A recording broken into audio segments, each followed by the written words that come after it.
ಅದು ತೀವ್ರವಾದ ಬೇಸಿಗೆ ಕಾಲ. ಬೆಳಗಿನ ಸಮಯ 10 ಗಂಟೆ. ಮರದ ಕುರ್ಚಿಯಲ್ಲಿ ಕೂತ್ಕೊಂಡು ಮಜ್ಜಿಗೆ ಕುಡಿತಾ ಇರ್ತಾಳೆ ಶಾರದಾ. ಅನಾಮಿಕಾ, ಅನಾಮಿಕಾ ಎಂದು ತನ್ನ ಸೊಸೆ ಅನಾಮಿಕಳನ್ನು ಕರೆಯುತ್ತಾಳೆ. ಅನಾಮಿಕಾ ಶಾರದಳ ಹತ್ರಕ್ಕೆ ಬರ್ತಾಳೆ. ಏನತ್ತೆ, ಕರೆದ್ರಾ? ಟೈಮ್ ನೋಡಿದ್ರೆ 10 ದಾಟಿದೆ. ಹೊರಗಿಟ್ಟ ಸಂಡಿಗೆ ತಗೊಂಡ್ಬಂದು ಮನೆಯೊಳಗಿಡು. ಬೆಳಿಗ್ಗೆ 7 ಗಂಟೆಗೆ ಅಲ್ವಾ ಅತ್ತೆ ಹೊರಗಿಟ್ಟಿದ್ದು? ಆಗ್ಲೇ ಮನೆಯೊಳಗೆ ತಂದಿಡು ಅಂತ ಹೇಳ್ತಾ ಇದ್ದೀರಾ? ಅದು ಇನ್ನೂ ಬಹಳ ಒಣಗ್ಬೇಕಲ್ವಾ? ಹೊರಗೆ ಒಂದ್ಸಲ ಬಿಸಿಲನ್ನು ನೋಡಿ ಮಾತಾಡು ಸೊಸೆ. ಎಷ್ಟು ತೀವ್ರವಾಗಿದೆ ಗೊತ್ತಾ? ಈ ಬಿಸಿಲಿಗೆ ಆ ಸಂಡಿಗೆ ಕೂಡ ಒದ್ದಾಡ್ತಾ ಇರುತ್ತೆ. ಹೋಗು, ಹೋಗಿ ಆ ಸಂಡಿಗೆ ತಗೊಂಡ್ಬಂದು ತಿನ್ನೋದಕ್ಕೇನಾದ್ರೂ ಮಾಡು. ಹಾಗೆ ಅತ್ತೆ. ನಿಂತ್ಕೊಳೆ, ಹಾಗೆ ಹೊರಗೆ ಹೋಗ್ಬೇಡ. ಛತ್ರಿ ತಗೊಂಡು ಹೋಗು. ಅರೆ ಅತ್ತೆ, ಮನೆ ಹೊರಗೆ ಕೂಡ ಛತ್ರಿ ಅಗತ್ಯ ಅಂತೀರಾ? ಈಗಿನ ಕಾಲದ ಸೊಸೆ ಇದ್ದಾರಲ್ಲೇ, ಅತ್ತೆನ ನಿಜವಾಗಿ ಅರ್ಥ ಮಾಡ್ಕೊಳಲ್ಲ. ಅವ್ರು ಮಾತನ್ನೇ ಕೇಳಲ್ಲ. ಅವ್ರು ಇಷ್ಟ ಬಂದಾಗೆ ನಡ್ಕೋತಾ ಇರ್ತಾರೆ. ನೀವೇನು ಗಾಬರಿ ಆಗ್ಬೇಡಿ ಅತ್ತೆ, ನನಗೇನು ಆಗಲ್ಲ. ಹೀಗೆ ಹೋಗಿ ಹಾಗೆ ಸಂಡಿಗೆ ತಗೊಂಡು ಬಂದ್ಬಿಡ್ತೀನಿ ಎಂದು ಹೇಳಿ ಅನಾಮಿಕಾ ಮನೆಯ ಹೊರಗೆ ಮಂಚದಲ್ಲಿ ಹಾಕಿದ ಸಂಡಿಗೆ ಹತ್ರ ಬರುತ್ತಾಳೆ. ಅಷ್ಟೇ, ಬಿಸಿಲು ಬಹಳ ಹೊಡಿತಾ ಇದ್ದಿದ್ರಿಂದ ಅನಾಮಿಕಾ ಬಿಸಿಲಿನ ಬೇಗೆಯನ್ನು ತಡೆಯಲಾರದೆ ಹೋಗ್ತಾಳೆ.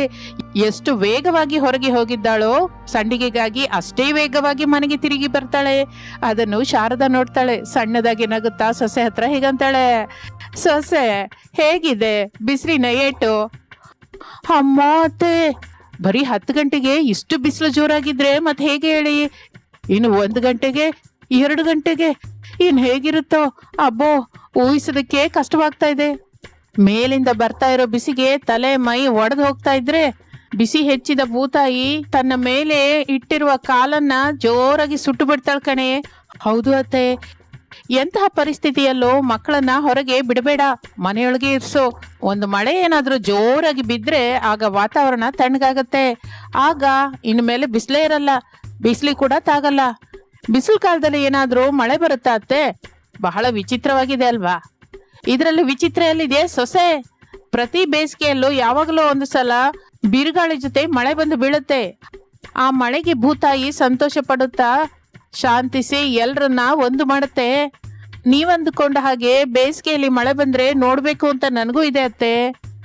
ಬೇಸಿಗೆಯಲ್ಲಿ ಮಳೆ ಬರೋದು ಅನ್ನೋದು ನೀನು ಕೋರ್ಕೊಂಡ್ರೆ ಬರಲ್ಲ, ನೀನು ನೋಡ್ಬೇಕಂದ್ರೆ ಕೂಡ ಬರಲ್ಲ ಸೊಸೆ. ವಾತಾವರಣದಲ್ಲಿ ನಡೆಯುವ ಬದಲಾವಣೆನ ಯಾರು ಅಂಜನ ಹಾಕೋಕ್ಕಾಗಲ್ಲ.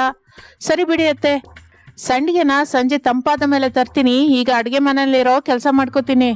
ಅಲ್ಲಿವರೆಗೂ ಅದು ಸಂಡಿಗೆ ಆಗಿರಲ್ಲ ಸೊಸೆ. ಈ ಬಿಸಿಲಿನ ಏಟಕ್ಕೆ ಚಿಕ್ಕ ಚಿಕ್ಕ ಪೀಸ್ ಆಗಿ ಹೋಗುತ್ತೆ. ಆಗ ಅವನ್ನ ನಾವು ತಿನ್ನಲಾರೆವು, ಕಸದ ಡಬ್ಬಕ್ಕೆ ಹಾಕೋಬೇಕು. ಅದಕ್ಕೆ ಅಂತ ಛತ್ರಿ ಹಿಡ್ಕೊಂಡು ಹೋಗಿ ಸಂಡಿಗೆ ತಂದು ಮನೆಯೊಳಗಿಡು, ಹೋಗು. ಹಾಗೆ ಅತ್ತೆ ಎಂದು ಅನಾಮಿಕಾ ಹೊರಟು ಹೋಗುತ್ತಾಳೆ. ಇಬ್ರು ಮಕ್ಕಳ ತಾಯಿಯಾದ್ರೂ ಸೊಸೆಗೆ ಅಮಾಯಕತ್ವ ಮಾತ್ರ ಹೋಗಿಲ್ಲ ಎಂದು ಅಂದುಕೊಳ್ಳುತ್ತಾ ಇರುತ್ತಾಳೆ. ಅನಾಮಿಕಾ ಮಾತ್ರ ಛತ್ರಿ ಹಿಡಿದುಕೊಂಡು ಹೊರಗಿರುವ ಮಂಚದ ಮೇಲಿರುವ ಸಂಡಿಗೆ ಹತ್ರ ಬರುತ್ತಾಳೆ. ಅವನ್ನು ತೆಗೆದುಕೊಂಡು ತಿರುಗಿ ಮನೆಯೊಳಗೆ ಹೋಗುತ್ತಾಳೆ. ಸರಿಯಾಗಿ ಆಗಲೇ ಕರೆಂಟ್ ಹೋಗುತ್ತದೆ. ಬೆಡ್ರೂಮ್ ಒಳಗಿಂದ ಮಕ್ಕಳು ಹರೀಶ್ ಭವ್ಯರು ಶಾರದಳ ಹತ್ರ ಬರ್ತಾರೆ. ಏನೋ ಮೊಮ್ಮಗನೇ, ಕರೆಂಟ್ ಹೋಯ್ತಾ? ಹೌದು ಅಜ್ಜಿ. ಕೂಲರ್ ಆಫ್ ಮಾಡಿದ್ರಾ? ಮಾಡಿದ್ವಿ ಅಜ್ಜಿ. ಸರಿ ಬಿಡು, ತಣ್ಣಗಿರುವ ಮಜ್ಜಿಗೆ ಕುಡೀರಿ. ಮಜ್ಜಿಗೆ ಬೇಡ ಅಜ್ಜಿ, ನಾನು ತಂಗಿ ಹೋಗಿ ಆಡ್ಕೋತೀವಿ. ನೀನು ತಂಗಿ ಹೋಗಿ ಆಡ್ಕೋತೀರಾ? ನಿಜಕ್ಕೂ ಹೊರಗಡೆ ಬಿಸಿಲು ನೋಡಿದ್ದೀರಾ? ಆ ಬಿಸಿಲಿಗೆ ನಿಮ್ಮ ಮಮ್ಮಿನೇ ತಡಿಲಾರ್ದೆ ಹೋದ್ಲು. ಇನ್ನು ನೀವಂತೂ ಆ ಕಡೆ ಕಾಲಿಟ್ರೆ ತಲೆ ತಿರುಗಿ ಬಿದ್ದು ಹೋಗ್ತೀರಾ. ನನ್ ಮಾತನ್ನ ಕೇಳಿ. ಆದ್ರೂ ಮನೆಯೊಳಗೆ ತಣ್ಣಗೆ ಇದೆಯಲ್ಲ ಎಂದು ಶಾರದಾ ಹೇಳುತ್ತಾ ಇರುವಾಗ ಹರೀಶ್ ಅಲ್ಲಿಂದ ಹೊರಟು ಹೋಗುತ್ತಾನೆ. ಕರೆಂಟ್ ಇದ್ರೆ ಕೂಲರ್ ಹಾಕೊಂಡು ಟಿವಿ ನೋಡ್ಬೋದಿತ್ತು. ಈಗೇನೋ ಕರೆಂಟ್ ಇಲ್ಲ, ಕೂಲರ್ ಕೂಡ ಕೆಲಸ ಮಾಡಲ್ಲ, ಟಿವಿಲಿ ಚಿತ್ರ ಕೂಡ ಬರಲ್ಲ. ಸಹನೆ ಇರ್ಬೇಕು ತಾಯಿ, ಸಹನೆ ಇಲ್ದಿದ್ರೆ ಹೇಗೆ ಹೇಳು ಎಂದು ಹೇಳುತ್ತಾ ಇರುವಾಗ ಹರೀಶ್ ಬ್ಯಾಟು ಬಾಲ್ ತೆಗೆದುಕೊಂಡು ಬರುತ್ತಾನೆ. ಅಜ್ಜಿ, ನಾನು ತಂಗಿ ಆಡ್ಕೋತೀವಿ, ಬಾ ತಂಗಿ. ಸರಿ ಅಣ್ಣಯ್ಯ ಎಂದು ಅಣ್ಣ ತಂಗಿ ಇಬ್ಬರು ಹರೀಶ್ ಭವ್ಯರು ಶಾರದಳ ಹತ್ತಿರದಿಂದ ಹೊರಟು ಹೋಗುತ್ತಾರೆ. ಹೋಗಿ ಹೋಗಿ ಮೊಮ್ಮಕ್ಕಳೇ, ಹೊರಗಡೆ ಕಾಲಿಡಿ, ಆಗ ನಿಮ್ಗೆ ತಿಳಿಯುತ್ತೆ ಎಂದು ಶಾರದಾ ಅಂದುಕೊಳ್ಳುತ್ತಾ ಇರುವಾಗ ಹರೀಶ್ ಭವ್ಯರು ಹೊರಗೆ ಬರುತ್ತಾರೆ. ಅಷ್ಟೇ, ಬಿಸಿಲಿಗೆ ಒಂದೇ ಸಲಕ್ಕೆ ಅವರಿಬ್ಬರಿಗೂ ತಲೆ ತಿರುಗಿದ ಹಾಗಾಗುತ್ತೆ. ಅಮ್ಮ ಅಣ್ಣಯ್ಯ, ನಂಗೆ ತಲೆ ತಿರುಗ್ತಾ ಇದೆ ಎಂದು ಭವ್ಯ ತಕ್ಷಣ ಓಡಿ ಬಂದು ಮನೆಯೊಳಗೆ ಬರ್ತಾಳೆ. ನಾನು ಕೂಡ ತಂಗಿ ಎಂದು ಹರೀಶ್ ಕೂಡ ಮನೆಯೊಳಗೆ ಬರ್ತಾನೆ. ಅಜ್ಜಿ ಹೇಳಿದ ಹಾಗೆ ಹೊರಗೆ ಬಿಸಿಲು ತುಂಬಾ ದಾರುಣವಾಗಿದೆ ಅಣ್ಣಯ್ಯ. ಹೌದು ತಂಗಿ, ಇಷ್ಟು ಬಿಸಿಲಿನಲ್ಲಿ ನಾವು ಆಡ್ಕೊಳ್ಳೋದು ಕಷ್ಟವಾಗುತ್ತೆ ಕಣೆ. ಮನೆಯೊಳಗೆ ಆಡ್ಕೊಳ್ಳೋಣ ಅಣ್ಣಯ್ಯ. ಎಂದು ಮಾತನಾಡಿಕೊಳ್ಳುತ್ತಿರುವ ಮಕ್ಕಳ ಹತ್ತಿರಕ್ಕೆ ಆಗಲೇ ಅನಾಮಿಕಾ ಬರುತ್ತಾಳೆ. ಅವರ ಕೈಯಲ್ಲಿರುವ ಬ್ಯಾಟು ಬಾಲನ್ನು ನೋಡಿ ಗಾಬರಿಯಾಗ್ತಾಳೆ. ಮಕ್ಕಳೇ, ಹೊರಗಡೆ ಬಿಸಿಲು ನೋಡಿದಿರಲ್ಲ, ಈಗ ಮಾತ್ರ ಆಡ್ಕೊಳ್ಳೋದಕ್ಕೆ ಹೋಗ್ಬೇಡಿ. ನನ್ ಮಾತನ್ನ ಕೇಳಿ ರೂಮ್ ಒಳಗೆ ಹೋಗಿ ಕೂತ್ಕೊಳ್ಳಿ, ಹೋಗಿ ಎಂದು ಹೇಳುತ್ತಾ ಇರುವಾಗ ಅತ್ತೆ ಶಾರದಾ ಅವರ ಹತ್ತಿರಕ್ಕೆ ಬರುತ್ತಾಳೆ. ಮಕ್ಕಳನ್ನು ನೋಡಿ ವ್ಯಂಗ್ಯವಾಗಿ, ಏನೋ ಮೊಮ್ಮಗನೆ ಆಡ್ಕೊಳಕ್ ಹೋಗ್ಲಿಲ್ವಾ? ಅಜ್ಜಿ, ಎಲ್ಲ ಗೊತ್ತಿದ್ದು ಕೂಡ ನೀನ್ ಕೇಳ್ತಾ ಇದೀಯಲ್ಲ? ಮಾಮೂಲಾಗಿ ಕೇಳ್ತಾ ಇರೋದಲ್ಲ, ಹಂಗ್ಸಿ ಕೇಳ್ತಾ ಇದ್ದಾಳೆ. ನಾನ್ ಹೇಳಿದ್ರೆ ಕೇಳಿದ್ರ? ಹೊರಗಡೆ ಬಿಸಿಲು ತೀವ್ರವಾಗಿದೆ, ಈಗ ಹೋಗಿ ಆಡ್ಕೋಬೇಡಿ ಅಂತ ಹೇಳ್ದೆ. ಕೇಳದೆ ಹೋದ್ರಿ. ಬಿಸಿಲು ಸುಟ್ಟ ಮೇಲೆ ನಿಮಗೆ ಬುದ್ಧಿ ಬಂತು, ತಿರುಗಿ ಮನೆಗ್ ಬಂದ್ರಿ. ಅಜ್ಜಿ, ಈ ಬಿಸಿಲಿನ ಬೇಗೆ ಕಡಿಮೆ ಆಗ್ಬೇಕು ಅಂದ್ರೆ ಏನ್ ಮಾಡ್ಬೇಕು? ನಾವು ಮಾಡೋದಕ್ಕೆ ಏನೂ ಇಲ್ಲ ಮೊಮ್ಮಗನೆ. ವರುಣದೇವ ಕರುಣಿಸ್ಬೇಕು ಅಂದ್ರೆ ಮತ್ತೆ ಪೂಜೆ ಮಾಡೋಣ ಅತ್ತೆ. ಇನ್ನು ನೀನು ನಾನೇ ಮಾಡ್ಬೇಕು ಸೊಸೆ. ಆಗ್ಲೇ ವರುಣದೇವ ಕರುಣಿಸ್ತಾನೆ, ಮಳೆನ ಸುರಿಸ್ತಾನೆ, ಬಿಸಿಲನ್ನು ಕೂಡ ತಗ್ಗಿಸ್ತಾನೆ, ಬಿಸಿಲನ್ನು ಕೂಡ ಕಡಿಮೆ ಮಾಡ್ತಾನೆ. ಅಂದ್ರೆ ಅಜ್ಜಿ, ಬೇಸಿಗೆಯಲ್ಲಿ ಮಳೆ ಬೀರ್ಬೇಕು ಅನ್ನೋ ಮಾತು. ಹೌದು ಕಣೋ ಮೊಮ್ಮಗನೆ, ಬಿಸಿಲು ಕಾಲದಲ್ಲಿ ಮಳೆ ಬಂದ್ರನೆ ವಾತಾವರಣ ಸ್ವಲ್ಪ ತಣ್ಣಗಾಗುತ್ತೆ. ಅಂದ್ರೆ ನಾವೆಲ್ಲರೂ ಸೇರಿ ವರುಣದೇವನನ್ನ ಬೇಡ್ಕೊಳ್ಳೋಣ ಎಂದು ಎಲ್ಲರೂ ಸೇರಿ ಕೈ ಮುಗಿಯುತ್ತಾರೆ. ಓ ವರುಣದೇವ, ಈ ಬಿಸಿಲನ್ನ ತಡ್ಕೊಳ್ಳಾಗದೆ ಹೋಗ್ತಾ ಇದೀವಿ, ನಮ್ಮ ಮೇಲೆ ದಯೆ ತೋರಿಸಿ ಮಳೆನ ಸುರಿಸ್ತೀಯಾ? ಹೌದು ವರುಣದೇವ, ಬಿಸಿಲು ತುಂಬಾ ಘೋರವಾಗಿದೆ. ನಾವು ಹೊರಗಡೆ ಹೋಗಲಾರ್ದೆ ಹೋಗ್ತಾ ಇದ್ದೀವಿ, ಆಡ್ಕೊಳ್ಳಾರ್ದೆ ಹೋಗ್ತಾ ಇದ್ದೀವಿ. ನಾವು ಚಿಕ್ಕ ಮಕ್ಕಳೆಲ್ಲ ದೇವ್ರೆ, ನಮ್ಮ ಮೇಲೆ ಕರುಣೆಯಿಂದ ವರ್ಷನ ಸುರಿಸಿ. ನಿಮಗೆ ನಮ್ಮಮ್ಮ ಲಡ್ಡು ಮಾಡಿಡ್ತಾರೆ, ಇನ್ನು ಇನ್ನು ಹಣ್ಣು ಕೂಡ ಕೊಡ್ತಾಳೆ. ನಮ್ಮ ಅಜ್ಜಿ ಅಂತೂ ಪಾಯಸ ಕೂಡ ನಿಮ್ಗೆ ಮಾಡಿ ಕೊಡ್ತಾಳೆ ಎಂದು ಮಕ್ಕಳು ಹರೀಶ್ ಭೈಯರು ಬೇಡಿಕೊಳ್ಳುತ್ತಾ ಇದ್ದಾರೆ. ಶಾರದಾ ಅನಾಮಿಕರಿಗಂತೂ ನಗು ಬರುತ್ತೆ. ಆದರೂ ಹೊರಗೆ ನಗಲಾರದೆ ಮಕ್ಕಳನ್ನು ಹಾಗೆ ನೋಡ್ತಾ ಇರ್ತಾರೆ. ಮಕ್ಕಳು ಅವರನ್ನು ನೋಡಿ, ಅಜ್ಜಿ, ಬಿಸಿಲು ನಮ್ಗೆ ಅಲ್ಲ, ನಿನಗ್ ಕೂಡ ಇದೆ ಅಲ್ವಾ? ನಾವು ಬೇಡ್ಕೊಂಡಿದೀವಲ್ಲ, ಈಗ ನೀವು ಕೂಡ ಬೇಡ್ಕೊಳ್ಳಿ. ಹೌದು ಮಮ್ಮಿ, ನೀನು ಅಜ್ಜಿ ಕೂಡ ಬೇಡ್ಕೊಳ್ಳಿ. ವರುಣ ದೇವನಿಗೆ ಇಷ್ಟವಾದದನ್ನ ಮಾಡಿ ಕೊಡ್ತೀವಿ ಅಂತ ಹೇಳಿ. ಹಾಗೆ ತಾಯಿ, ಈಗಲೇ ಬೇಡ್ಕೋತೀವಿ. ಓ ವರುಣದೇವ, ಮಳೆನ ಸುರಿಸಿ ಈ ಬಿಸಿಲನ್ನು ತಗ್ಸಿ ತಂದೆ. ಹೌದು ತಂದೆ, ಇಷ್ಟೆಲ್ಲ ಸೂರ್ಯ ಉರಿತಾ ಇದ್ರೆ ನಾವು ಮಕ್ಕಳು ತಡಿಲಾರ್ದೆ ಹೋಗ್ತಾ ಇದೀವಿ. ಮಳೆನ ಸುರಿಸಿ ನೀವು ನಿನ್ನ ಇರುವನ್ನ ನಿರೂಪಿಸು ತಂದೆ ಎಂದು ಶಾರದಾ ಬೇಡಿಕೊಳ್ಳುತ್ತಾಳೆ. ಅಷ್ಟೇ, ಇದ್ದಕ್ಕಿದ್ದ ಹಾಗೆ ಆಕಾಶದಲ್ಲಿ ಬದಲಾವಣೆ ಬರುತ್ತೆ. ಬಿಸಿಲು ಹೋಗುತ್ತದೆ, ಕಪ್ಪನೆಯ ಮೇಘಗಳು ಬರುತ್ತೆ, ವಾತಾವರಣ ಕೂಡ ತಣ್ಣಗಾಗುತ್ತೆ. ಅದನ್ನು ನೋಡಿದ ಹರೀಶ್, ಭವ್ಯ, ಶಾರದಾ, ಅನಾಮಿಕರು ಮನೆಯೊಳಗಿಂದ ತಕ್ಷಣ ಹೊರಗೆ ಬರುತ್ತಾರೆ. ಗಾಳಿ ತಣ್ಣಗೆ ಬೀಸ್ತಾ ಇರುತ್ತೆ. ಅವರಿಗೆ ಎಷ್ಟೋ ಸಂತೋಷವನಿಸುತ್ತೆ. ಅಜ್ಜಿ, ಈಗ ಖಚಿತವಾಗಿ ಮಳೆ ಬೀಳುತ್ತೆ. ಹೌದು ಅಣ್ಣಯ್ಯ, ನಮ್ಮ ಕೋರಿಕೆನ ವರುಣದೇವ ಕೇಳ್ಕೊಂಡ, ಈಗ ತೀರಿಸ್ತಾ ಇದ್ದಾನೆ ಕೂಡ. ಆದ್ರೆ ತಂಗಿ, ನಾವು ಬಿಸಿಲು ಕಾಲದಲ್ಲಿ ಮಳೆ ಬೀಳ್ಬೇಕು ಅಂತ ಕೋರ್ಕೊಂಡ್ವಿ ಅಲ್ವಾ ಎಂದು ಹರೀಶ್ ಅನ್ನುತ್ತಲೇ, ಬಿಸಿಲು ಮಳೆ ಎರಡೂ ಒಂದೇ ಸಲಕ್ಕೆ ಬರುತ್ತೆ. ಅದನ್ನು ನೋಡುತ್ತಲೇ ಮಕ್ಕಳಿಗೆ ಬಹಳ ಸಂತೋಷವೆನಿಸುತ್ತದೆ. ಮಳೆಯಲ್ಲಿ ಮಕ್ಕಳ ಜೊತೆ ಶಾರದಾ ಕೂಡ ಆಡ್ತಾ ಇರ್ತಾಳೆ. ಆಗ ಹರೀಶನಿಗೆ ಆಕಾಶದಲ್ಲಿ ಮಿಂಚುತ್ತಿರುವ ಕಾಮನ ಬಿಲ್ಲು ಕಾಣಿಸುತ್ತೆ. ತಂಗಿ, ಅಲ್ಲಿ ನೋಡು, ಕಾಮನ ಬಿಲ್ಲು ನೋಡು. ಎಲ್ಲಿ ಅಣ್ಣಯ್ಯ ಎಂದು ಭವ್ಯ ಆಕಾಶದಲ್ಲಿ ನೋಡುತ್ತಾಳೆ. ಬಣ್ಣದಿಂದ ಮಿಂಚುತ್ತಿರುವ ಕಾಮನ ಬಿಲ್ಲು ಬಹಳ ಅಂದವಾಗಿ ಕಾಣಿಸುತ್ತೆ. ವಾವ್ ಅಣ್ಣಯ್ಯ, ರೈನ್ಬೋ, ಅದು ತುಂಬಾ ಅಂದವಾಗಿದೆ ಅಲ್ವಾ? ಹೌದು ತಂಗಿ, ರೈನ್ಬೋ ನಿನ್ನಷ್ಟೇ ಅಂದವಾಗಿದೆ. ಥ್ಯಾಂಕ್ಸ್ ಅಣ್ಣಯ್ಯ ಎಂದು ಅವರಿಬ್ಬರು ಮಾತನಾಡಿಕೊಳ್ಳುತ್ತಾ ಆಡ್ಕೋತಾ ಇರ್ತಾರೆ. ಶಾರದಾ ಅನಾಮಿಕ ಕೂಡ ಆಕಾಶದಲ್ಲಿರುವ ಇಂದ್ರಧನುಸ್ಸನ್ನ ನೋಡುತ್ತಾರೆ. ಅತ್ತೆ ಸೊಸೆಯರಿಗೆ ಕೂಡ ಬಹಳ ಸಂತೋಷವೆನಿಸುತ್ತದೆ. ನಿಜವಾಗಿ ತುಂಬ ಚೆನ್ನಾಗಿದೆ ಅಲ್ವಾ ಅತ್ತೆ? ಹೌದು ಸೊಸೆ, ನಾನಿನ್ನೂ ಈ ಮಳೆನ ನಂಬಲಾರ್ದೆ ಹೋಗ್ತಾ ಇದ್ದೀನಿ. ಮಕ್ಕಳು ನಾವು ವರುಣದೇವನನ್ನ ಬೇಡ್ಕೊಳ್ಳೋದೇನು, ಅವನು ಬಂದು ಮಳೆನ ಸುರಿಸೋದಂದ್ರೆ ಏನು ಸೊಸೆ? ಮಕ್ಕಳ ಕೋರಿಕೆಯನ್ನ ವರುಣದೇವ ತೀರಿಸಿದ ಹಾಗಿದೆ ಅತ್ತೆ. ಇರಬಹುದು ಕಣೆ ಎಂದು ಅಂದುಕೊಳ್ಳುತ್ತಾ ಇರುವಾಗ ಹಾಗೆ ಸಮಯ ಕಳೆದು ಹೋಗುತ್ತದೆ. ಅಲ್ಲಿವರೆಗೂ ಮಕ್ಕಳು ಮಳೆಯಲ್ಲಿ ಆಡ್ತಾನೆ ಇರ್ತಾರೆ. ಸೊಸೆ, ಮಕ್ಕಳನ್ನ ಮನೆಯೊಳಗೆ ಕರ್ಕೊಂಡೋಗು. ಮೊದಲೇ ಇದು ಬಿಸಿಲು ಕಾಲ, ಮಠ ಮಧ್ಯಾಹ್ನದಲ್ಲಿ ಬೀಳ್ತಾ ಇರೋ ಮಳೆ. ಮಕ್ಕಳನ್ನ ಮನೆಯೊಳಗೆ ಕರ್ಕೊಂಡು ಹೋಗು. ಈ ಮಳೆ ಅಷ್ಟು ಒಳ್ಳೇದು ಕೂಡ ಅಲ್ಲ. ಬನ್ನಿ ಮಕ್ಕಳೇ, ಮನೆಯೊಳಗೆ ಹೋಗೋಣ. ನಾವು ಬರಲ್ಲ, ನಾವಿಲ್ಲೇ ಇರ್ತೀವಿ, ಇಲ್ಲೇ ಆಡ್ಕೋತೀವಿ. ಮೊಮ್ಮಗನೇ, ಹಾಗೆ ಅನ್ಬಾರ್ದು, ಮಳೆಗೆ ನೆಗಡಿ ಆಗುತ್ತೆ. ನಾವು ಬರಲ್ಲ ಅಜ್ಜಿ, ದೇವರು ನಮಗೆ ಆಡ್ಕೊಳ್ಳೋದಕ್ಕೆ ಮಳೆ ಸುರಿಸಿದ್ದಾನೆ.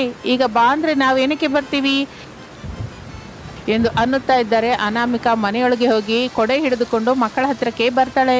ಆದರೆ ಮಕ್ಕಳು ಮಾತ್ರ ಅನಾಮಿಕಳ ಮಾತನ್ನು ಕೇಳಿಸಿಕೊಳ್ಳದೆ ಮನೆಯೊಳಗೆ ಹೋಗದೆ ಅಲ್ಲಿಯೇ ಆ ಮಳೆಯಲ್ಲಿ ಆಡ್ಕೋತಾ ಇರ್ತಾರೆ. ಅವರ ಜೊತೆ ಅತ್ತೆ ಸೊಸೆಯರು ಆ ಮಳೆಯಲ್ಲಿ ಎಷ್ಟೋ ಎಂಜಾಯ್ ಮಾಡ್ತಾ ಇರ್ತಾರೆ. ಬಿಸಿಲಿನ ಬೇಗೆಗೆ ಇದುವರೆಗೂ ಒದ್ದಾಡಿದವರೆಲ್ಲ ಈ ಮಳೆಯಲ್ಲಿ ಬಹಳ ಎಂಜಾಯ್ ಮಾಡ್ತಾ ಇರ್ತಾರೆ. ಹಾಲಿನ ಡಬ್ಬವನ್ನು ಸ್ಕೂಟಿ ಮೇಲೆ ಇಟ್ಕೊಂಡು ಅತ್ತೆ ಶಾರದಾ ಸುಜಾತಾ ಟೀಚರ್ ಮನೆಗೆ ಬರುತ್ತಾಳೆ. ಗೇಟ್ಗೆ ಬೀಗ ಕಾಣಿಸುತ್ತೆ. ಇದೇನಿದು, ಸುಜಾತಾ ಟೀಚರ್ ಮನೆಗೆ ಬೀಗ ಹಾಕಿದೆ, ಎಲ್ಲಿಗೆ ಹೋಗಿರ್ತಾಳೋ ಎಂದು ಅಂದುಕೊಳ್ಳುತ್ತಾ ಇರುವಾಗ ಅವಳ ಸೆಲ್ ಫೋನ್ ರಿಂಗ್ ಆಗುತ್ತೆ. ನಮಸ್ತೆ ಸುಜಾತಾ ಟೀಚರು, ಹಾಲು ಹಾಕೋದಕ್ಕೆ ಮನೆಗೆ ಬಂದೆ, ಗೇಟ್ಗೇನು ಬೀಗ ಹಾಕಿದೆ. ನಾನೇ ನಿಮ್ಗೆ ಕಾಲ್ ಮಾಡೋಣ ಅಂದ್ಕೊಂಡಿದ್ದೆ, ಇಲ್ಲಿ ನೋಡಿ ನೀವೇ ಫೋನ್ ಮಾಡಿದ್ರಿ. ಶಾರದಾ, ಸಮ್ಮರ್ ರಜೆ ಅಲ್ವಾ, ನಾವು ಮಕ್ಕಳನ್ನ ಕರ್ಕೊಂಡು ಅಂದುಕೊಳ್ಳದೆ ಬೇರೆ ಊರಿಗೆ ಬಂದಿದ್ದೀವಿ. ಬೇಸಿಗೆ ರಜೆ ಆದ ಮೇಲೆ ಬರ್ತೀವಿ, ಬಂದ ಮೇಲೆ ನಾನೇ ನಿಮ್ಗೆ ಫೋನ್ ಮಾಡ್ತೀನಿ ಎಂದು ಸುಜಾತೆ ಹೇಳುತ್ತಲೇ ಸ್ವಲ್ಪ ದುಃಖದಿಂದ ಹಾಗೆ ಟೀಚರ್ ಇಡ್ತೀನಿ ಎಂದು ಹೇಳಿ ಫೋನ್ ಇಡುತ್ತಾಳೆ. ಈಗ ಎಲ್ರಿಗೂ ಬೇಸಿಗೆ ರಜೆ ಬಂದಿದೆ ಅಲ್ಲ, ಟೌನ್ ಅಲ್ಲಿ ಹಾಲು ಹಾಕಿಸ್ಕೊಳ್ಳೋರು ಯಾರ್ಯಾರಿದ್ದಾರೋ ಯಾರ್ಯಾರಿಲ್ವೋ. ಅಯ್ಯೋ ದೇವ್ರೆ, ಹೀಗಾದ್ರೆ ನನ್ನ ಸಂಪಾದನೆಗೆ ದೊಡ್ಡ ತೂತು ಬಿದ್ದ ಹಾಗೆ. ಇವ್ರನ್ನ ನಂಬ್ಕೊಂಡೆ ಅಲ್ವಾ ಮೊಮ್ಮಗ ಹರೀಶು ಮೊಮ್ಮಗಳು ಭವ್ಯಳನ್ನು ಚಿಕ್ಕ ಸ್ಕೂಲಿಂದ ದೊಡ್ಡ ಸ್ಕೂಲ್ಗೆ ಕಳಿಸ್ದೆ ಎಂದು ಅಂದುಕೊಂಡು ಸ್ವಲ್ಪವೂ ತಡ ಮಾಡದೆ ಸುಜಾತಾ ಟೀಚರ್ ಮನೆಯಿಂದ ಸ್ಕೂಟಿ ಮೇಲೆ ಹೊರಟು ಮತ್ತು ಸ್ವಲ್ಪ ದೂರದಲ್ಲಿರುವ ಶ್ಯಾಮಲಳ ಮನೆ ಮುಂದೆ ನಿಲ್ಲಿಸುತ್ತಾಳೆ. ಗೇಟ್ ಕಡೆ ನೋಡುತ್ತಾಳೆ, ಬೀಗ ಕಾಣಿಸೋದಿಲ್ಲ. ಶಾರದಳ ಮನಸ್ಸು ಸಂತೋಷವಾಗತ್ತೆ. ಹೋಗ್ಲಿ ಬಿಡು, ಸುಜಾತಾ ಟೀಚರ್ ಕುಟುಂಬ ಹೋದ್ರೂ ಪರವಾಗಿಲ್ಲ, ಶ್ಯಾಮಲಾ ಮೇಡಮ್ ಕುಟುಂಬ ಇದೆ. ಇವರಿಬ್ಬರು ಹೆಚ್ಚಾಗಿ ಹಾಲು ಹಾಕಿಸ್ಕೊತಾ ಇರ್ತಾರೆ, ಹೆಚ್ಚಿನ ಮೊತ್ತದಲ್ಲಿ ದುಡ್ಡು ಕೂಡ ಇವರೇ ಕೊಡ್ತಾರೆ. ಒಬ್ರು ಬೇಸಿಗೆ ಕಾಲದ ರಜೆ ಅಂತ ಹೊರಟೋಗಿದ್ದಾರೆ, ಇನ್ನೊಬ್ರಿದ್ದಾರೆ ಎಂದು ಅಂದುಕೊಂಡು ಹಾಲಿನ ಡಬ್ಬ ತೆಗೆದುಕೊಂಡು ಮನೆ ಬಾಗಿಲ ಹತ್ರಕ್ಕೆ ಬಂದು ಕಾಲಿಂಗ್ ಬೆಲ್ ಒತ್ತುತ್ತಾಳೆ. ಬಾಗಿಲು ತೆಗೆದ ಒಂದು ವಯಸ್ಸಾದ ಹೆಂಗಸು ಕಾಣಿಸುತ್ತಾಳೆ. ಆಕೆಯನ್ನು ಮೊದಲ ಸಲ ನೋಡುತ್ತಾಳೆ. ಯಾರಮ್ಮ ನೀನು, ನಿನ್ಗೆ ಯಾರು ಬೇಕು? ಅರೆ ಮೇಡಮ್ ನಮಸ್ತೆ, ನನ್ನ ಹೆಸರು ಶಾರದಾ, ನಾನು ಹಾಲು ಹಾಕೋಣ ಅಂತ ಬಂದೆ ಅಮ್ಮ. ಶ್ಯಾಮಲಾ ಮೇಡಮ್ ಇಲ್ವಾ ಮೇಡಮ್? ಓ, ಹಾಲಿನ ಹೆಂಗ್ಸ, ನೀನು ಬರ್ತೀಯ ಅಂತ ಶ್ಯಾಮಲಾ ಹೇಳಿದ್ಲು, ಒಂದು ನಿಮಿಷ ಇಲ್ಲೇ ಇರೋ ಎಂದು ಹೇಳಿ ಆ ದೊಡ್ಡ ಹೆಂಗಸು ಬಾಗಿಲು ಹಾಕುತ್ತಾಳೆ. ಶಾರದಾ ಅಯೋಮಯದಿಂದ ನೋಡ್ತಾ ಇರುವಾಗ ಆ ಹೆಂಗಸು ಬಾಗಿಲು ತೆಗೆದು ಶಾರದಳಿಗೆ ದುಡ್ಡು ಕೊಡುತ್ತಾಳೆ. ಈ ದಿನದಿಂದ ಹಾಲು ಬೇಡ ಶಾರದಾ ಎಂದು ಆಕೆ ಹೇಳುತ್ತಲೇ ಶಾರದಳ ಮುಖ ಚಿಕ್ಕದಾಗಿ ಹೋಗುತ್ತೆ. ಅದು ಗಮನಿಸದೆ ಆ ಹೆಂಗಸು, ನೋಡು ಶಾರದಾ, ಮನೆಯಲ್ಲಿ ಯಾರು ಇರ್ತಾ ಇಲ್ಲ, ಹಾಲು ಬೇಡ, ನಾನು ಮಾತ್ರನೇ ಇರ್ತೀನಿ. ನಿಮ್ಗೆ ಎಷ್ಟು ಬೇಕು ಹೇಳಿ ಮೇಡಮ್, ಅಷ್ಟು ಹಾಲು ಮಾತ್ರನೇ ಹಾಕ್ತೀನಿ. ನನಗೆ ಹಾಲು ಬೇಡ, ನಾನು ಹಾಲು ಕುಡಿಯಲ್ಲ, ಟೀ ಕಾಫಿ ಏನು ಕುಡಿಯಲ್ಲ ಎಂದು ಹೇಳಿ ಬಾಗಿಲು ಹಾಕಿಕೊಳ್ಳುತ್ತಾಳೆ ಆ ಹೆಂಗಸು. ಶಾರದಾ ಸ್ವಲ್ಪ ದಿಗಿಲು ಮುಖದಿಂದ ಸ್ಕೂಟಿ ಹತ್ರಕ್ಕೆ ಬರ್ತಾಳೆ. ಸ್ಕೂಟಿ ಮೇಲೆ ಮುಂದಕ್ಕೆ ಹೋಗುತ್ತಾ ತನ್ನಲ್ಲಿ ತಾನು ಆಲೋಚಿಸುತ್ತಾ ಇರ್ತಾಳೆ. ಇದೇನು ಹೀಗಾಗೋಯ್ತು, ಬೇಸಿಗೆ ಕಾಲ ಬಂದು ನನ್ನ ಸಂಪಾದನೆ ಮೇಲೆ ಏಟ್ ಹೊಡಿತು. ಸುಜಾತಾ ಟೀಚರ್ ಇಲ್ಲ, ಶ್ಯಾಮಲಾ ಮೇಡಮ್ ಇಲ್ಲ, ಹಾಲೇನೋ ತುಂಬಾ ಮಿಕ್ಕ ಹೋಗಿದೆ ಎಂದು ಅಂದುಕೊಳ್ಳುತ್ತಾ ಸ್ವಲ್ಪ ದೂರ ಬಂದು ಒಂದು ಬಾಯ್ಸ್ ಹಾಸ್ಟೆಲ್ ಮುಂದೆ ನಿಲ್ಲುತ್ತದೆ. ಗೇಟ್ ಹತ್ರ ನಿಂತ್ಕೊಂಡ ಆ ಹಾಸ್ಟೆಲ್ ಯಜಮಾನ ಶಾರದಳನ್ನು ನೋಡಿ, ಓ ಶಾರದಮ್ನವರೇ, ಹಾಸ್ಟೆಲ್ ಅಲ್ಲಿ ಹಾಲು ಕುಡಿಯುವ ಮಕ್ಕಳ ಯಾರೂ ಇಲ್ಲ, ಸಮ್ಮರ್ ಹಾಲಿಡೇಸ್ ಅಲ್ವಾ, ಎಲ್ರೂ ಅವ್ರ ಊರಿಗೆ ಹೊರಟೋಗಿದ್ದಾರೆ. ಈ ದಿನದಿಂದ ಹಾಲು ಬೇಡ, ಸರಿನಾ? ಅಯ್ಯೋ, ಇಷ್ಟು ಸಡನ್ ಆಗಿ ಹಾಲು ಬೇಡ ಅಂತ ಹೇಳಿದ್ರೆ ಹೇಗಯ್ಯ? ಹಾ, ಇದ ಕೂಡ 2 ತಿಂಗಳ ಮುಂದೆ ನೋಟಿಸ್ ಕೊಟ್ಟು ಹಾಲು ಬೇಡ ಅಂತ ಹೇಳ್ಬೇಕಾ? ಮತ್ತೆ ಅಷ್ಟೊಂದು ವ್ಯಂಗ್ಯ ಏನಕ್ಕಯ್ಯ? 1-2 ದಿನ ಮುಂಚೆ ಹೇಳಿದ್ರೆ ನಾನು ಬೇರೆ ಯಾರ ಹತ್ರ ಆದ್ರೂ ಮಾತಾಡ್ಕೋತಾ ಇದ್ದ ಇಲ್ಲ. ಈಗಾದ್ರೂ ತಪ್ಪಿ ಹೋಗಿದ್ದೇನು ಇಲ್ಲ ಶಾರದಮ್ಮ, ಮತ್ತೆಲ್ಲಾದ್ರೂ ಮಾತಾಡ್ಕೊಳ್ಳಿ. ಈ ದಿನ ಹಾಲು ಮಿಕ್ ಹೋಗುತ್ತಲ್ಲ ಸ್ವಾಮಿ, ಅದಕ್ಕೆ ನಾನೇನ್ ಮಾಡಲಾರೆ ಅಮ್ಮ. ಕನಿಷ್ಠ ಈ ದಿನ ಹಾಲು ತಗೊಂಡು ದುಡ್ಡು ಕೊಡಿ ಅಯ್ಯ. ಕುಡಿಯುವ ಮಕ್ಕಳು ಇಲ್ದಿದ್ದಾಗ ಹಾಲು ತಗೊಂಡು ನಾನೇನ್ ಮಾಡ್ಕೋಬೇಕು? ಹಾಲು ಅಭಿಷೇಕ ಮಾಡ್ಕೋಬೇಕಾ ಎಂದು ಅವನು ಕೇಳುತ್ತಲೇ ಶಾರದಳಿಗೆ ಒಂದು ಮಿಂಚಿನಂತಹ ಆಲೋಚನೆ ಬರುತ್ತೆ. ತಕ್ಷಣ, ನಿಮಗೆ ನೀವು ಮಾಡ್ಕೊಂಡ್ರೆ ಪುಣ್ಯ ಹೇಗೆ ಬರುತ್ತೆ ಐನೋರೇ? ಹಾಸ್ಟೆಲ್ ಬಿಸ್ನೆಸ್ ಚೆನ್ನಾಗಿರುವ ಹಾಗೆ ಆಶೀರ್ವದಿಸಿ ಅಂತ ದೇವರಿಗೆ ಮಾಡಿ ಸ್ವಾಮಿ, ಚೆನ್ನಾಗಿರುತ್ತೆ. ಸರಿ ಶಾರದಮ್ಮ, ಇನ್ನು ನೀನು ಹೊರಡು ಎಂದು ಹೇಳಿ ಅಲ್ಲಿಂದ ಒಳಗಡೆಗೆ ಹೊರಟು ಹೋಗುತ್ತಾನೆ ಆ ಯಜಮಾನ. ಇನ್ನು ಮಾಡುವುದಕ್ಕೇನು ಇಲ್ಲದೆ ನಿರಾಸೆಯಿಂದ ಸ್ಕೂಟಿ ಮೇಲೆ ತುಂಬಿರುವ ಹಾಲಿನ ಡಬ್ಬವನ್ನು ತೆಗೆದುಕೊಂಡು ಮನೆಗೆ ಬರುತ್ತಾಳೆ ಶಾರದಾ. ಏನಾಯ್ತು ಅತ್ತೆ, ಯಾಕೆ ಹಾಗೆ ನಿರಾಸೆಯಿಂದಿದ್ದೀರಾ? ಬೇಸಿಗೆ ಕಾಲದ ಕಷ್ಟಗಳು ನಮಗೆ ಶುರುವಾಯ್ತಮ್ಮ. ಬೇಸಿಗೆ ಕಾಲಗಳು ನಮಗೆ ಶುರುವಾಗದಂದ್ರೆ ಏನತ್ತೆ, ನನಗೆ ಅರ್ಥವಾಗ್ತಾ ಇಲ್ಲ. ನಿನ್ನೆ ಮೊನ್ನೆ ಎಷ್ಟೋ ಹುಷಾರಾಗಿ ಹಾಡು ಹಾಡ್ಕೊಂಡು ಮನೆಗ್ ಬರ್ತಾ ಇದ್ರಿ. ಈ ದಿನ ಮಾತ್ರ ದಿಗಿಲಿನಿಂದ ಏನೋ ಕಳೆದ್ಕೊಂಡ ಹಾಗೆ ದುಃಖದಿಂದ ಬಂದಿದ್ದೀರಾ. ಇಷ್ಟಕ್ಕೂ ಏನಾಯ್ತು ಅತ್ತೆ? ಏನೇ ಸೊಸೆ, ಹೀಗೆ ಹೊರಗ್ ನಿಂತೆ ಹೇಳ್ಬೇಕಾ? ಮನೆಯೊಳಗ್ ಬಂದು ಕೂತ್ಕೊಂಡು ಸ್ವಲ್ಪ ರಿಲ್ಯಾಕ್ಸ್ ಆದ್ಮೇಲೆ ಹೇಳ್ಬೋದಾ? ನಿಮ್ಗೆ ಹೇಗೆ ಕಂಫರ್ಟೇಬಲ್ ಅನ್ಸುತ್ತೋ ಹಾಗೆ ಹೇಳಿಯತ್ತೆ, ಮತ್ತೇನು ಪರವಾಗಿಲ್ಲ. ಅಂದ್ರೆ ನಾನು ಮನೆಯೊಳಗೆ ಹೋಗಿ ಸ್ವಲ್ಪ ಹೊತ್ತು ಕೂತ್ಕೊಂಡು ರಿಲ್ಯಾಕ್ಸ್ ಆದ್ಮೇಲೆ ಹೇಳ್ತೀನಿ ವಿಷಯವೆಲ್ಲ. ಸರಿಯತ್ತೆ. ಡಬ್ಬ ತುಂಬಾ ಹಾಲೆಲ್ಲ ಹಾಗೆ ಇದೆ, ನೀರಂತ ಏನು ಚೊಲ್ಬೇಡ ಎಂದು ಶಾರದಾ ಹೇಳುತ್ತಲೇ ಅನಾಮಿಕಾ ಆಶ್ಚರ್ಯದಿಂದ, ಏನತ್ತೆ ತಗೊಂಡ್ ಹೋದ ಹಾಲನ್ನು ಹಾಗೆ ತಿರುಗಿ ತಗೊಂಡ್ಬಂದ್ರ? ಏನಕ್ಕೆ? ಬೇಸಿಗೆ ಕಾಲ ಬಂದು ಅವ್ರಿಗೆ ರಜೆ ಕೊಟ್ಟಿದೆ, ನಮ್ಮ ಸಂಪಾದನೆಗೆ ಕೋತ ಮಾಡಿದೆ ಸೊಸೆ. ಅಯ್ಯೋ ಅತ್ತೆ, ಈ ಹಾಲಿನ ಸಂಪಾದನೆಯಿಂದಲೇ ಅಲ್ವಾ ಮಕ್ಕಳ ಸ್ಕೂಲ್ ಬದಲಾಯಿಸೋಣ ಅಂದ್ಕೊಂಡ್ವಿ, ಮತ್ತೀಗ ಹೇಗೆ? ಅಂದ್ಕೊಂಡಿದ್ದೆಲ್ಲ ನಡೆಯೋದಿಲ್ವಲ್ಲ ಸೊಸೆ, ಕೆಲವು ಆವಾಗವಾಗ ಹೀಗೆ ನಡೀತಾ ಇರುತ್ತೆ. ಏನ್ ನಡೆದ್ರು ನಮ್ಮ ಒಳ್ಳೇದಕ್ಕೆ ಅಂದ್ಕೊಂಡು ನನ್ನನ್ನು ನಾನು ಸಮಾಧಾನ ಮಾಡ್ಕೊಂಡೆ ಸೊಸೆ. ಅದೇ ವಿಷಯ ನಿಂಗ್ ಕೂಡ ಹೇಳ್ತಾ ಇದ್ದೀನಿ, ನೀನು ಕೂಡ ಸಮಾಧಾನ ಮಾಡ್ಕೋ. ಅಂದ್ರೆ ಈ ಬೇಸಿಗೆ ಕಾಲ ಎಲ್ಲ ಡಬ್ಬದ ಹಾಲು ನಮಗೆ ಮಿಕ್ಕಿ ಹೋಗುತ್ತೇನೋ ಅತ್ತೆ? ಅದೇ ಅಲ್ವಾ ನಾನು ಹೇಳ್ತಾ ಇರೋ ವಿಷಯ. ನೋಡಿ ಸೊಸೆ, ಮಕ್ಕಳನ್ನು ನಾವು ಮಾತಾಡಿದ ಸ್ಕೂಲ್ಗೆ ಕಳಿಸ್ಬೇಕು ಅಂತ ನಿಂಗಿದ್ರೆ ಈ ಹಾಲನ್ನು ಹಾಳು ಮಾಡದೆ ಏನ್ ಮಾಡಿದ್ರೆ ಹೆಚ್ಚು ದುಡ್ಡು ಬರುತ್ತೋ ಮೊದಲು ಆಲೋಚಿಸಿ ನಂಗೆ ಹೇಳು. ನಾನು ಮಾಡಬೇಕಾದ ಸಹಾಯ ಮಾಡ್ತೀನಿ, ಆಗ ಮಕ್ಕಳನ್ನು ದೊಡ್ಡ ಸ್ಕೂಲ್ಗೆ ಕಳ್ಸೋಣ, ಏನಂತೀಯಾ? ಸರಿಯತ್ತೆ, ಈಗ ನಾನು ನನ್ನ ತಲೆಗೆ ಕೆಲಸ ಕೊಡ್ಬೇಕು ಅನ್ನೋ ಮಾತು.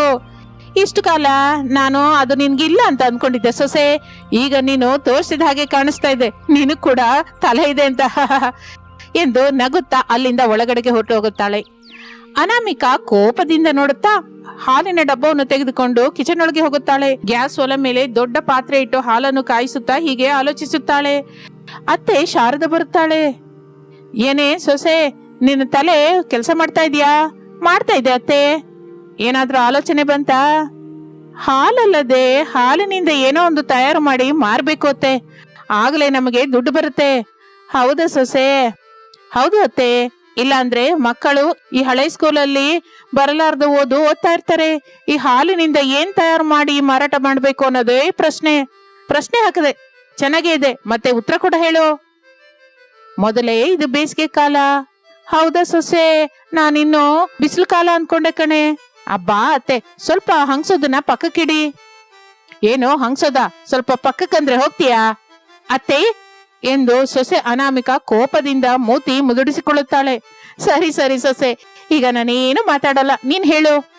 ಅತ್ತೆ, ಈ ಬೇಸಿಗೆ ಕಾಲದಲ್ಲಿ ಮಾರಾಟವಾಗೋದು ಕೂಲ್ ಡ್ರಿಂಕ್ಸು, ಕೊಬ್ಬಿನ ರಸ, ಜ್ಯೂಸು, ಲಸ್ಸಿ ಎಂದು ಅಂದುಕೊಳ್ಳುತ್ತಾ ಲಸ್ಸಿ ಅನ್ನೋ ಹತ್ತಿರಕ್ಕೆ ಬಂದು ನಿಂತು ಅನಾಮಿಕಾ ನಿಂತು ಹೋಗುತ್ತಾಳೆ. ಸಂತೋಷ ಪಡುತ್ತಾ ಹೀಗಂತಾಳೆ, ಎಸ್ ಲಸ್ಸಿ ಅತ್ತೆ, ಈ ಬೇಸಿಗೆ ಕಾಲದಲ್ಲಿ ಲಸ್ಸಿ ಕೂಡ ಚೆನ್ನಾಗಿ ಮಾರಾಟವಾಗುತ್ತೆ.